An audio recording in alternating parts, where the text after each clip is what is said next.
Hai semua, welcome to Content Planning by Steven Yeskiel. Pada kesempatan kali ini saya akan menjelaskan tentang tugas yang sudah saya kerjakan. Yang pertama adalah link EP atau Content Planning. Untuk sosial media saya menggunakan TikTok sebagai platform digital saya. Tanpa berlama-lama langsung aja kita mulai. Nah, untuk EP-nya sendiri saya mulai upload konten-konten itu pada bulan Oktober. Ini dia buktinya dari tanggal 18 dan ini adalah waktunya. Ini adalah jam-jam uploadnya.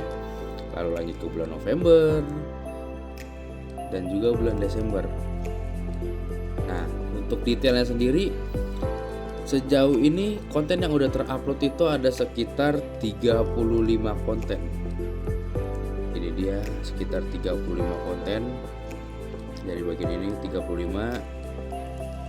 Kita blok aja bagian ini. Dan ini adalah batasnya. Nah, yang merah dan juga hijau apa ini? Nah, jadi yang merah dan hijau ini adalah ER atau engagement rate-nya. Nah, jadi di 35 konten ini terdapat 3 konten yang memiliki ER tertinggi dan 2 konten dengan ER terendah. Kita bisa lihat di sini. Nah, untuk yang tertinggi itu ada pada tanggal, nah ini dia, tanggal 8 November dengan jumlah 10,66%, dan yang kedua ada pada tanggal 27 November sebesar 8,59%, dan yang terakhir ada pada tanggal 29 November dengan ER rate sebesar 10,52%. Nah, untuk yang paling rendahnya sendiri ada pada tanggal 5 November sebesar 2,29%, dan terakhir ada pada tanggal 17 November dengan ER rate sebesar 1,89%. Next adalah, nah, berdasarkan 5 konten terakhir saya mendapatkan baseline ER sebesar 8,13%. Nah, 5 konten terakhir itu saya ambil dari mana? Dari sini. Dari tanggal 27 sampai tanggal 3 Desember. Jadi bagaimana cara ngitungnya? Itu benar-benar simpel banget. Nah, 5 angka ini kita masukin ke rumus ini. Jadi kita bakal nambahin 5 angka ini, lalu kita akan bagi 5. Kenapa kita bagi 5? Karena kita cuma ngambil 5 konten, dan hasil yang kita dapat adalah 8,13%. Seperti yang sudah dijelaskan tadi, baseline ER itu kita dapatkan dari 5 konten terakhir, yakni pada tanggal 27 sampai 3 Desember.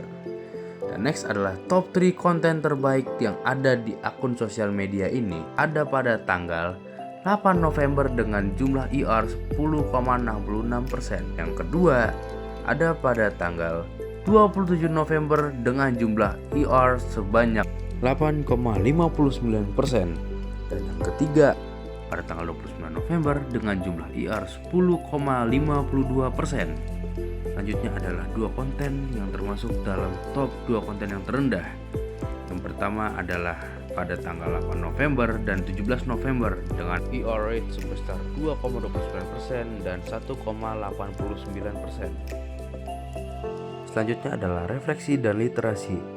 Selama 8-9 minggu postingan, saya menemukan bahwa audiens jauh lebih tertarik dengan konten yang sifatnya menjelaskan atau sifatnya melakukan review terhadap suatu barang.